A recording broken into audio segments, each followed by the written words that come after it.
¿Qué tal? Buenos días, buenas tardes, buenas noches o cuando estén viendo este video. Bueno, vamos a entrar el día de hoy al tema de la tradición oral, en particular la tradición oral que tiene que ver con la narrativa. Como bien sabemos, pues la tradición oral vive en comunidad. Es la comunidad la que le da sustento, es la comunidad la que le da significado y es también la comunidad la que le da pervivencia. Sin comunidad no hay tradición oral. Eso me parece un concepto importante. El segundo aspecto que hay que hablar de la tradición oral es que, como lo dijo Margit Frank, la tradición oral vive en variantes. Y sobre eso me parece que siempre debemos tener la pregunta en mente, ¿qué permanece y qué cambia? Porque si algo varía, quiere decir que algo permanece, se mantiene y algo más cambia. En general, lo que en las leyendas, por ejemplo, en la tradición narrativa de la leyenda, se mantiene pues lo que podemos llamar un núcleo narrativo. Entonces hay un núcleo narrativo que se mantiene y hay una serie de elementos en torno a ese núcleo narrativo que varía, que cambia. Lo veremos un poco más adelante, pero por ejemplo podríamos pensar dónde se aparece la Llorona.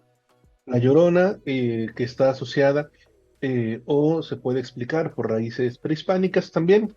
Hay leyendas que mantienen un núcleo narrativo donde la explican lejos de esas raíces y lo que cambia, lo que varía, es decir, se mantiene el núcleo narrativo de una mujer que busca a sus hijos, que se sobreentiende de alguna otra manera, ella misma lo hace explícito, que bueno, ella misma los mató, pero algunas cosas que varían, por ejemplo, en este vagar buscándolos, es que se puede aparecer en el río, es que se puede aparecer en el lago, es que se puede aparecer en una noche lluviosa, es decir, siempre asociada al agua, pero el agua puede tener distintas formas de aparecer en la leyenda. Entonces, tenemos un núcleo narrativo que se mantiene y tenemos elementos que varían. ¿Por qué será esto importante?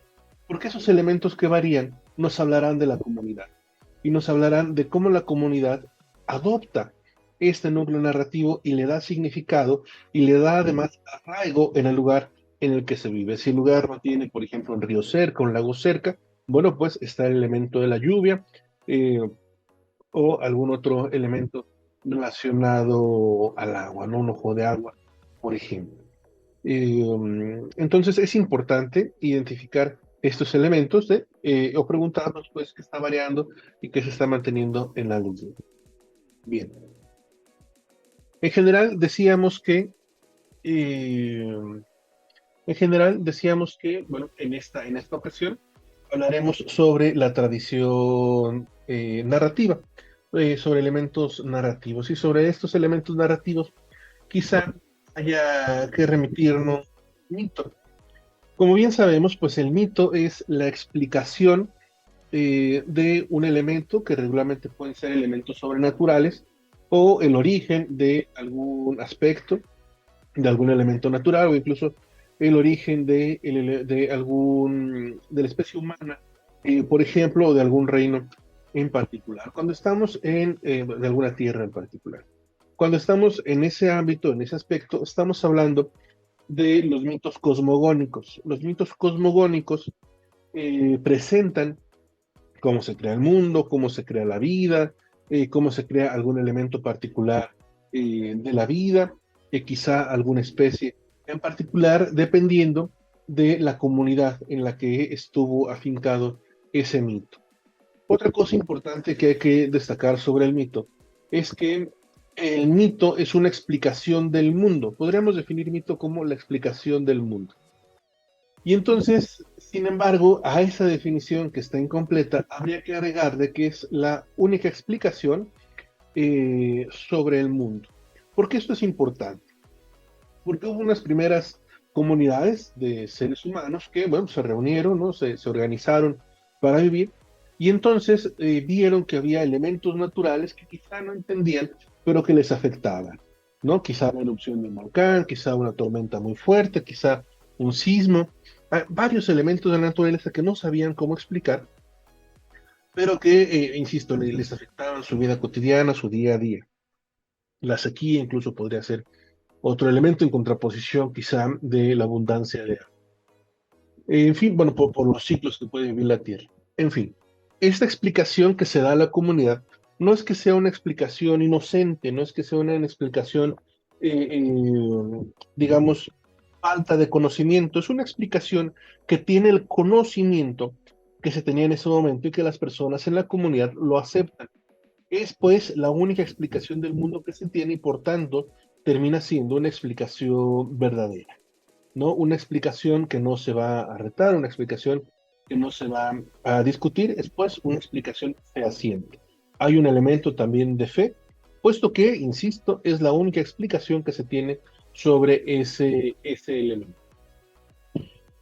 Sin embargo, ¿qué sucede? Bueno, pues que la humanidad en general, preguntándose siempre cómo es que estos elementos surgen, cómo es que estos elementos llegan o se presentan en la vida, pues busca otras explicaciones, explicaciones que incluso pudieran ser compartidas no solamente por una parte es decir, por una parte de la sociedad, sino por varias comunidades, por ejemplo, que eso sería, por decirlo así, un objetivo del conocimiento científico, una explicación que pudiera llevarse a cabo, que pudiera explicar no solamente un fenómeno único, sino una estructura quizá, ¿no? O sea, por ejemplo, que todos los volcanes nacen más o menos de la misma manera, por decir algo, o que los huracanes se crean más o menos bajo ciertas circunstancias que se pueden repetir en una parte y en otra del mundo. Cuando tenemos otra explicación, que puede ser en este caso una explicación científica, sobre el mundo, ya no tenemos un mito, tenemos un relato mítico. ¿Qué quiere decir eso? Que ese aspecto de fe que tenía el mito, ese aspecto de explicación única de por qué se creó el mundo, se desplaza y bueno, en general, bueno, viene a reemplazarla la explicación científica en general. Sin embargo, esa historia ahí queda, esa historia ahí está. ¿Qué nos queda entonces? Pues el relato mítico. Y ese relato mítico puede ser un relato fundacional, puede ser la explicación de una deidad. Y una de las cosas que tenemos, por ejemplo, pues es un elemento quizá de ficción, como que los dioses se comportan como los seres humanos, ¿no? Y ahí tenemos, por ejemplo, muchos de los relatos míticos griegos en los que la pasión humana parece ser, o la pasión que se parece a la que tienen los seres humanos, es la que parece regir la convivencia de los dioses. Hablábamos del mito cosmogónico y el mito cosmogónico tiene algunas características, ¿no? Cuando está explicando cómo se crea el mundo, esa explicación fehaciente, esa explicación de cómo llega a la vida, pues puede darse, por ejemplo, por pares, ¿no? Regularmente pares que en un principio parecen opuestos, pero que luego se complementan, ¿no? Al principio parecen contrarios y luego se complementan. Eso es algo muy usual en los mitos cosmogónicos, por ejemplo. Y ahí, bueno, habría muchos ejemplos, ¿no? De elementos que se contrastan, como, por ejemplo, el día y la noche, el sol y la luna, porque incluso esos elementos que explican cómo nacen, pues nacen también, digamos, como en opuestos, como en contrarios, como en pareja.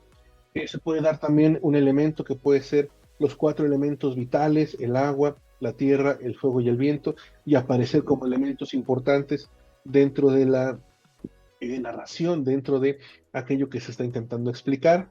Otro elemento estructurador también del relato mítico puede ser el eterno retorno, ¿no? Que regularmente pues parece que en la estructura volvemos al punto de origen. Por ejemplo, se crea un sol, se crean ciertos elementos, los dioses ven que aquello no les satisface y lo vuelven a crear, y hay un segundo sol, un tercer sol, un cuarto sol, hasta llegar a la era del quinto sol, ¿no? Por ejemplo, que es uno de los relatos eh, míticos quizá más extendidos aquí en México y quizá, espero, más conocidos por ustedes.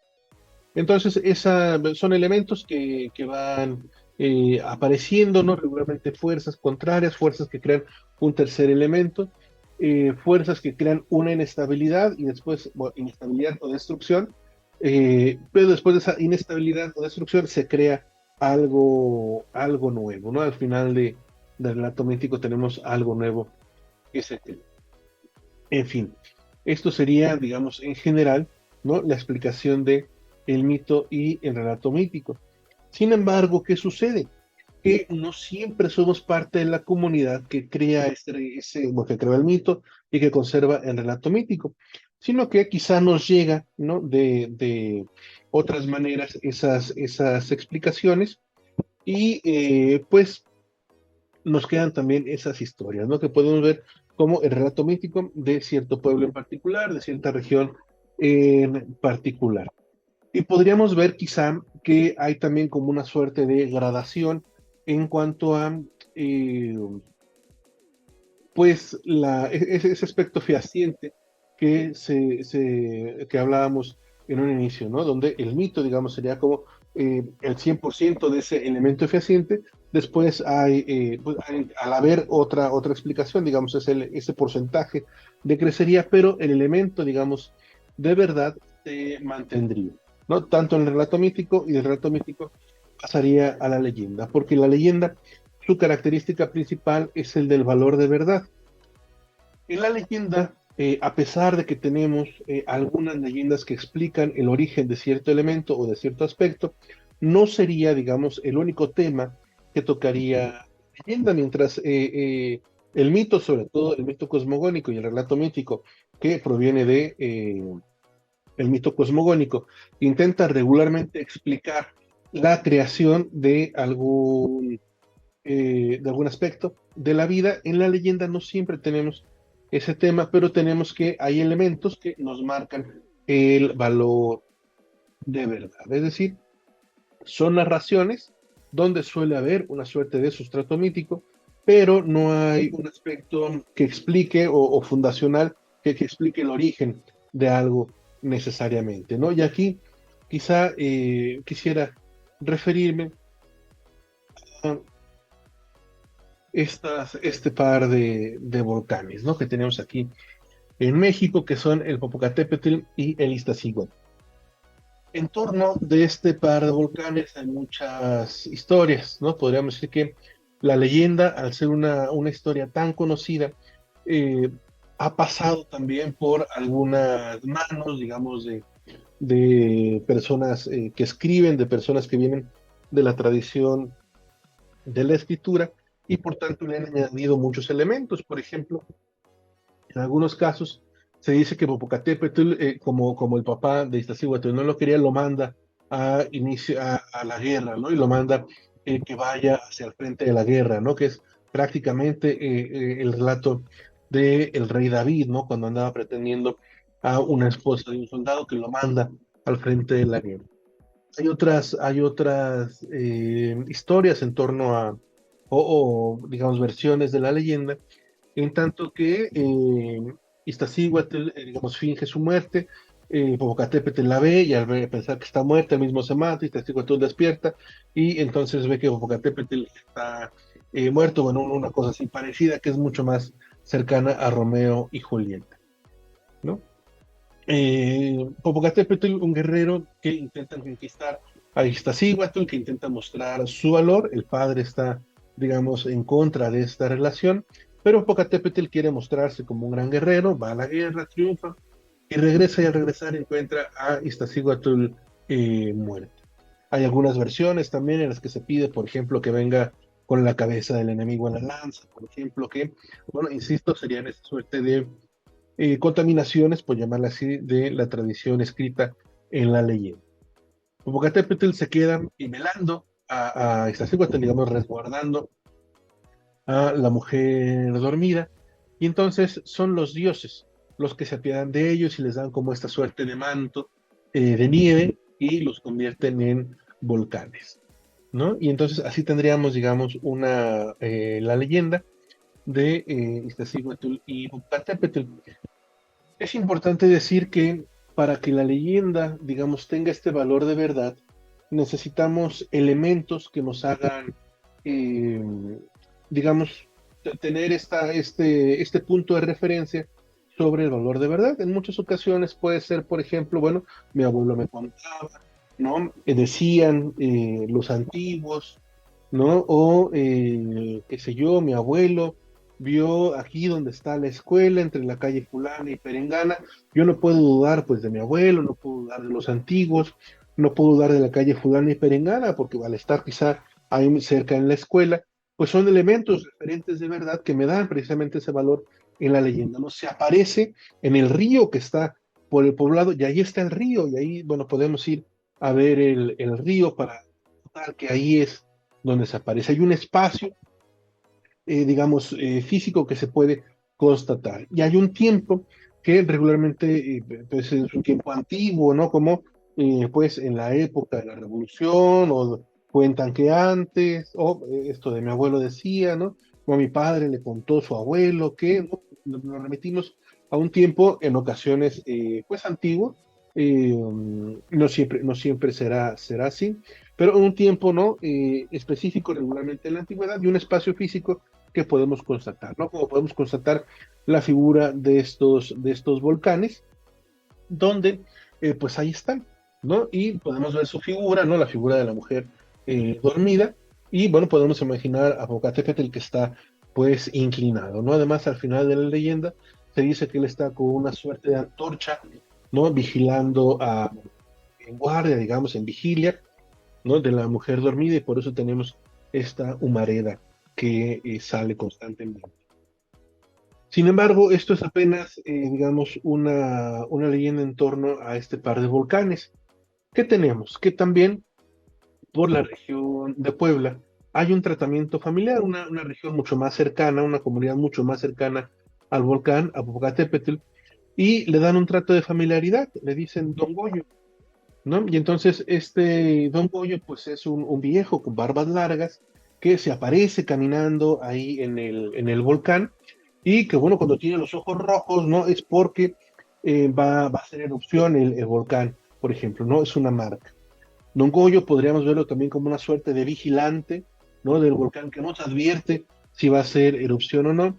Y en esto tendríamos incluso, o podríamos referirlo a un referente prehispánico, ¿no? De que es el nahual, ¿no? Y este elemento también de protección que podría dar. Decirle Don Goyo, sin duda alguna, pues es un tratamiento de respeto, ¿no? Y es un tratamiento, digamos, diferente a decir solamente el Popo o el Popocatépetl así completo, ¿no? Que quiere decir que hay una comunidad o hay comunidades mucho más cercanas al volcán que tienen una relación diferente con él, ¿no? Y bueno, tan es cierto que este Don Goyo existe, que por ejemplo el tiempero, que es el que ve el tiempo, ¿no? Cuando va a llover, cuando no va a llover, cuando se va a hacer erupción del volcán, es el que lo puede ver, ¿no? Es este elemento de la comunidad que tiene como ese privilegio para ver a Don Goyo.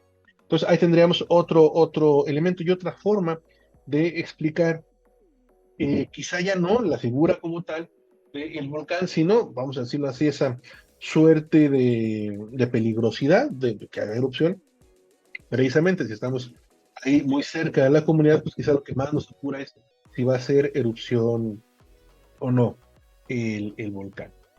Bien, dentro de estos elementos de valor de verdad, en ocasiones, digamos, quien comparte la historia, quien podríamos llamar, quien es la persona informante de la leyenda, eh, para darle, digamos, o para otorgarle un mayor valor de verdad, nos cuenta en realidad una memorata. ¿Qué es la memorata? Bueno, es despojar al texto de su literariedad y decir que eso le pasó a mí, pero eso le pasó a la persona, ¿no? Es darle una suerte de casi crónica, anécdota, ¿no? A la leyenda, como, bueno, yo fui y yo me encontré con Don Goyo, ¿no? Con esa intención, digamos, de, yo sí diría, ¿no? Aumentar esa cuestión de el valor de verdad, lo que tiene que ver ahí un juego con el valor de verdad dentro de la leyenda, la existencia de la memorata. Nuevamente la foto. La leyenda, además, regularmente su núcleo narrativo es muy importante, pero también la leyenda regularmente un texto es un texto en prosa breve, ¿no? La leyenda no es un texto largo. Los textos largos y los textos que se concatenan, pues son los cuentos, porque, bueno, en esa retaíla, al igual que sucede, por ejemplo, en Las Mil y Una Noches, un cuento se puede encadenar a otro, a otro, a otro, a otro, a otro, pero la leyenda no. La leyenda forma, digamos, o tiene una cierta unidad, y esa unidad de su núcleo narrativo termina siendo regularmente breve. Alude, ya decíamos, un tiempo más o menos, pues en realidad lejano, ¿no? Como la revolución, como los tiempos de mi abuelo, será ahí sí lo que llamaremos la leyenda en el ámbito urbano o la leyenda urbana, la que sí hablará sobre épocas más recientes, porque incluso hablará no solamente de una época más reciente, sino que digamos, la constatará con artefactos o aspectos, ¿no? Herramientas, transportes más comunes, como el camión, ¿no? Como el camión de carga, la mujer que se aparece en la carretera, por ejemplo. La leyenda se centra, bueno, en la relación del hombre con lo sobrenatural y pueden ser temas religiosos o profanos. Ya ahondaremos en ello. Pero esa relación con lo sobrenatural, digamos, es también una suerte de vestigio de ese relato mítico, no de ese origen del que hablábamos incluso del mito cosmogónico. No hay que olvidar, y en eso la verdad es que hay que insistir cuantas veces sea necesario, en el valor de verdad de la leyenda. ¿Por qué? Porque en contraposición estará el valor de ficción del cuento. Cuando nos acercamos a un cuento, érase una vez, érase que será, sabemos que es ficción. Cuando nos acercamos a una leyenda, sabemos que tiene este valor de verdad.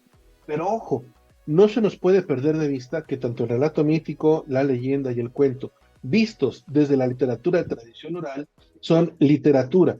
Es decir, que tienen este elemento de verosimilitud, que tienen este elemento de literariedad, de que decíamos se despoja un poco con, más bien se despoja del todo con la memorata, ¿no? Y ahí hay otros asuntos que, bueno, hay que resolver cuando se analizan ese tipo de textos. No se nos olvide entonces, pues, que es literatura, literatura de tradición oral, en ese sentido, ese pacto ficcional con el que nos acercamos, incluso a pesar del pacto de verdad que tiene la leyenda, ¿no? Hay que creer, pues, lo que cuenta la gente, lo que dice la gente, de que se aparece aquí, se aparece acá, o pasó de esta u otra manera. La leyenda regularmente tendremos solamente un motivo narrativo, ¿no? Apoyado por la creencia del narrador. No olvidar que los motivos, pues, para el análisis de la tradición oral son muy importantes y son elementos, digamos, que detonan un aspecto narrativo o después del cual, digamos, sucede algo, eso, la acción se lleva a cabo, ¿no? Eso será también muy importante. Quizá valga la pena, aunque sea de manera muy general, decir que podemos analizar la tradición oral, la narrativa, desde tres elementos, ¿no? Las fórmulas, los motivos y los tópicos. Los tópicos nos llevarán a los temas que se tratan, porque hay pues, temas que no solamente se tratan de una comunidad, sino que son de varias comunidades. Los motivos, esos elementos que detonan algún aspecto narrativo que también podríamos encontrar y comparar con otros elementos que detonan la narración en otras leyendas o incluso el mismo motivo, el mismo elemento en distintas leyendas para ver cómo está funcionando y para ver cómo es esa narración que detona y finalmente las fórmulas que tienen que ver con un elemento discursivo. Esto es más claro, por ejemplo, si hablamos del corrido, porque el corrido tiene elementos formulísticos muy claros. Año de 1900, muy bien lo recuerdo yo, ¿no? O aquí me pongo a cantar, o voy a cantar un corrido, como fórmulas de entrada, como fórmulas de salida, vuela, vuela palomita, aquí ya canté el corrido, aquí se acaba el corrido. En el caso del cuento, por ejemplo, fórmulas de inicio, érase que se era, érase una vez, ¿no? Fórmulas para terminar y colorín colorado, este cuento se ha acabado, y colorado colorín, este cuento llegó a su fin, ¿no? Como fórmulas de final. La leyenda en particular no tendrá una fórmula tan estructurada o tan extendida. Quizá el dicen, el cuentan, será una forma de entrar a la leyenda, pero sobre todo la leyenda aquí está. Nos hablará de el lugar y el tiempo, ¿no? Se dará en un tiempo y un espacio determinado, esos serán los elementos más importantes para acercarnos a él. Tenemos acá una definición de José Manuel Pedrosa, estudioso de la tradición oral en España, que nos dice: la leyenda oral y tradicional es una narración por lo general breve, no compleja, y formada por uno o por unos pocos motivos o peripecias narrativas. ¿Cuál sería otra forma de definir motivo? Bueno, peripecia narrativa, ¿no? Aquellas acciones aquellos sucesos que detonan la acción. Su contenido tiene elementos sorprendentes, sobrenaturales, difícilmente explicables desde el punto de vista empíricos, pero se percibe como posible e incluso a veces como real, auténtico y hasta experimentado en personas, por el narrador y por el oyente. Y estas leyendas pues tendrán también un desenlace, ¿no? Y le faltó la definición yo completo con esta nota. Decíamos que la fórmula es una estructura verbal más o menos codificada con posibilidades de repetirse y que una comunidad determinada la reconoce como parte del lenguaje tradicional, ¿no? Quizá, insisto, en el cuento, que es quizá de las más conocidas. En el caso de la leyenda, decíamos que nos ubica en un espacio y en un tiempo, ¿no? Por aquí cerca, ¿no? En una época en la que había peste, cuando el molino viejo estaba en las afueras del pueblo. Vean ustedes cómo el tiempo y el espacio, digamos, son más importantes que una estructura sintáctica per se, ¿no? Una estructura sintáctica más precisa, por así decirlo. Otras fórmulas, ¿no? Antes de la revolución o en la época de la revolución, esto lo cuentan desde el tiempo de los hacendados, ¿no? Por ejemplo. ¿Cuáles son estas marcas de verdad de las que hemos hablado? Bueno, la mayoría de las veces el narrador enmarca su relato con referencias al espacio, al tiempo, a las fuentes que los cuentan. Mi abuelo contaba en la esquina de esta calle, por el rumbo de la escuela, ¿no? Por el rumbo del río, por el monte este que se ve aquí enfrente, por el cerro fulanito, ¿no? Que también son otras marcas que nos pueden decir, al igual que esas fuentes de información que ya decíamos, ¿no? Dicen y cuentan. Tenemos, ¿no? El caso de, bueno, ya decíamos, ¿no? De la Llorona que puede explicar implícita o explícitamente, ¿no? Es decir, bueno, como ejemplo, ¿no? Hay unas leyendas en las que sí dirá que, pues, estaba llena, bueno, que quizá era la hija de un habitante aquí de México, cuando llegaron los españoles de esa región llamada Mesoamérica, también llamada, bueno, que podemos quizá referir a Teotihuacán para darnos algún referente más cercano.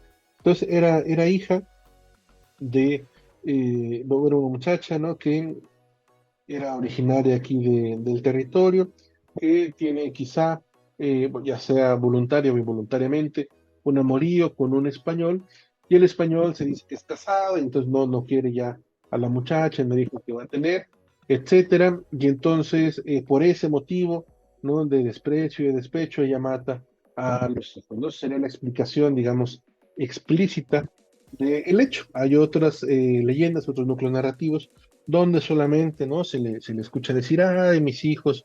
Entonces uno entiende o sobreentiende, quiero decir, que los ha perdido, ¿no? Ya sea que ella misma los ha matado o no. Porque sería también otra, digamos, una suerte de variante, ¿no? O quizá ya estoy yo introduciendo variantes en la leyenda.